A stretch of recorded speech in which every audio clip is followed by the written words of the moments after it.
Yeah. Hi, Maddie. Obviously, this will be the first time the Nationals will be held outside of Waco. What's kind of the feeling on the team having to go on the road for this? Our team is so excited for Ocala. I know a few of the girls have been and they have talked so highly of it. And honestly, the most exciting part is that we do get to travel up to 40 girls there, which is what has made it so much more exciting is because we get to carry such a large group there. I cannot wait to go to Ocala. Next one from Jerry. Yeah, Maddie, you guys went against A&M twice, beat them the first time here, and then lost a pretty tight one down there. Is there some confidence that y'all have, ridden against them and actually done pretty well? We do. So whenever they came to us, it was my first time beating them since being on the team. So that was a huge confidence boost. And then we did come up short when we traveled to them. I know that we had a rough side on the jumping seat side, but we have been practicing so hard and working so hard, and we have finally put all the pieces together and we're ready to go show off what we can do. Next one from JMO. Maddie, what do you know about that facility? It sounds like what I've heard about it's really, really nice there in Ocala.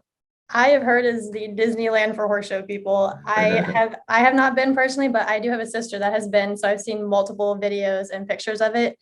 It is gorgeous. The layout is beautiful. They have the upkeep on it is amazing. I am so excited.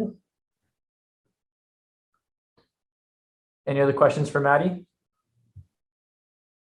All right, man, I'm going to throw one more at you. Hold on, let me get my list. So for you, what does it mean to have qualified for nationals with it being such a crazy year full of upsets and surprises? But what does it mean for you and this team to make it?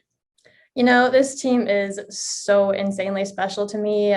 I mean, it's as cliche as it sounds, it feels like a family. We have put in so much work, and with all the hardships that have happened, we've still pushed through. We've come together as a team and worked so hard. So just to make it to nationals, just to prove how much work we put in just really means a lot.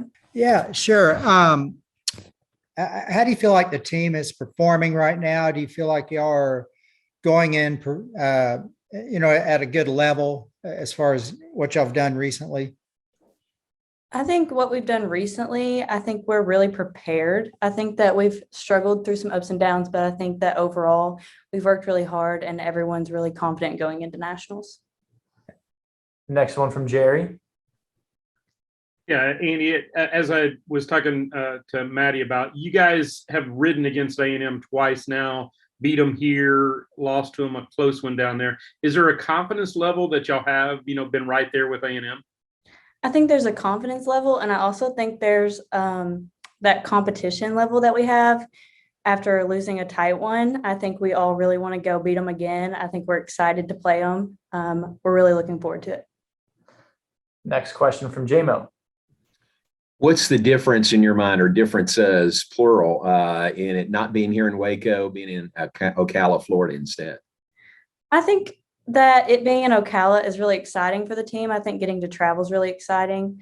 And I think also taking away the responsibility of kind of being in that host situation is really good for us as a team.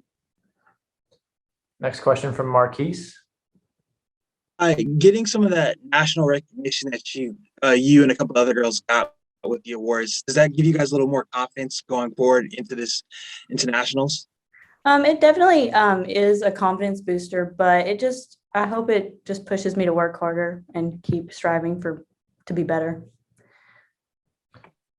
Anybody else with a question for Andy? All right, Andy, one more bonus one from me. How does preparation differ from the regular season to nationals now? I think that we've worked really hard all season, but I think heading into nationals, we've really pushed ourselves and kept striving for that little extra mile. Hey, Coach, can you kind of go into why the NCEA decided to move it to Ocala? Just kind of what went into that? Yeah, absolutely. Really, it was just a process of every so many years it goes back out for bid. And really nothing had come to fruition until this most recent bid process that started in 2019 and took over a year for us to kind of work through. This facility that we're here at in Ocala, the World Equestrian Center in Ocala, is brand new. And so when they were bidding to host our national championship. It wasn't even up and running yet. And so it just really was an opportunity that hadn't come available before. It's going to be a very different experience, and they had the space and the dates for us. One of the biggest drawings here is having more riding space. In our jumping seat arena at Waco, we were constantly having to tear down the fences and then reset the flat. It was taking time during our day. So that was a big draw in coming here. And truly, you're kind of in the heart of horse country down here in Florida. And so it's just going to be a great experience from that standpoint, hopefully attract a whole new world of fans down here to watch collegiate equestrian. Thank you. Next question comes from Jerry Hill. Casey, as I mentioned to a couple of the riders, I mean, you guys have competed against A&M twice. You beat them here, lost a close one there. Is there a confidence level going against, and I'll say your alma mater? Yeah. Yeah, there is. Even last year, we played them and lost in a tiebreaker to them last year. So, I mean, there's just been a history of really close meets with Texas A&M, and we had a great win against them in the fall.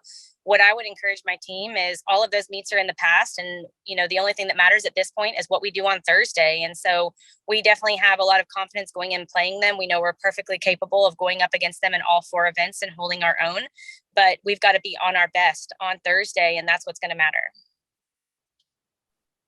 Next one, we'll go to JMO.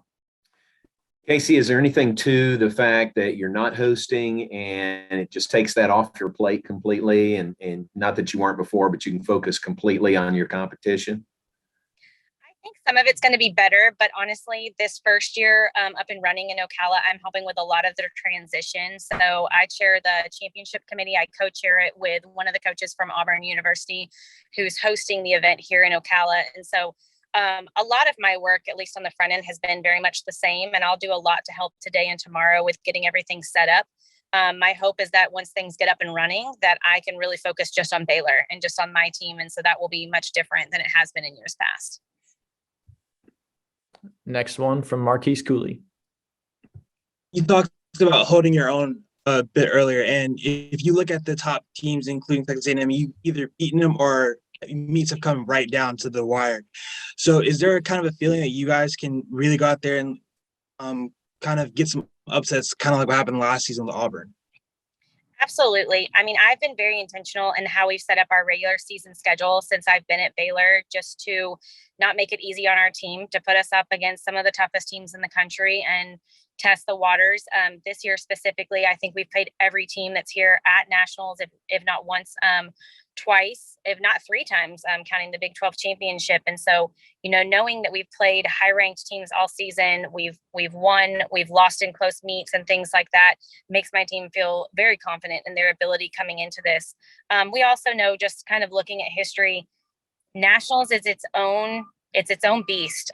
You know, last year we knocked off the #1 team in the country who had gone undefeated for 40 plus competitions, you know, that spanned over several years. And so anything is fair game here. I mean, I think if you're the #1 team in the country, you've got everything to lose. And if you're the #8 team in the country, you've got nothing to lose. And so everyone's going to come here and pour their heart out. And our ranking is no different in that. We've got to be our best against every individual opponent we play Thursday, hopefully into Friday, and hopefully into Saturday, no matter what history has looked like playing against those teams. Thank you. Next, we'll go back to Jerry. Yeah, Casey, I think we talked about this at the beginning of the year with the change to Ocala, Florida. Is there a different maybe excitement level with the girls being able to travel, and, you know, they're not just driving across town, that they get to actually, you know, go somewhere and face the competition there? There is. I think there's that reality of really checking yourself out of your home, out of your own bed, your own apartment, and getting away from, you know, what feels in some ways like a home meet in Waco, and traveling and really checking in to the national championship. And so I think that's going to be really exciting for them. I think there's going to be a challenge of focus. And so we told them, we said, get all your looks in tomorrow and go check everything out, and then really turn it on Wednesday and get focused. But we really are looking forward to that as much as we could when we hosted it in Waco. I mean, we would check the team into the hotel and and move them out of their apartments and stuff and do as much as we could to make it feel like we were going to the event, but you're still right there at home. I mean, there's still very much a home feeling to that. And so I think this will be really good for them to just compete at a different level than what they have been able to in Waco. Go back to John Warner. Casey, I should probably know this, but is this like a 2-year deal in Ocala, or is it 1 year, or? It was a 3-year deal we signed. So it 3 should be years. here for 22, 23, 24. Yes. Okay, so the bidding's like every 3 years then, is that? Yeah, it'll start over next year. Do it about 2 years out. So it'll start over next year to start talking about who, where we might land in starting in 25, if it's going to move or stay here after that. Do you think there's any chance it would come back to Waco? I think everything's a possibility, honestly. I think collegiately, I think everybody's struggling with finances. I think we're still trying to find the right format for our sport. We've gone from playing 12 teams to 8 teams. And, for us, it's really trying to find a good long-term fit, and what's going to make the most sense, for our sport. Finance is probably the biggest thing. I mean, it takes a lot to travel all the way out here for the large majority of teams, not just Baylor specifically. And so I think we'll have to look back and reflect on that this year and just make sure that there's more pros than cons, if we're going to stay here in the long run. Okay, thanks, Coach. Yes. And next one from JMO. Casey, the win over Auburn last year was so big, and it's been a year, but is there a carryover at all benefit, from doing something like that? I think there's a carryover in how we're going to perform, but definitely a carryover in confidence, just to know that everything's possible. But, we've also been the team this year who's been beat by, lower seeded or unranked teams. And so I think those teams, when you're ranked lower coming into this, it's a you have nothing to lose situation, and they're going to put their heart on the line. They're going to look for an opportunity to sneak up on you, and that's what we were able to do last year against Auburn. And so I've really tried to encourage my team to let that give them a lot of confidence, but it's certainly not going to carry them through this year's national championship. They're going to have to take each day as its own.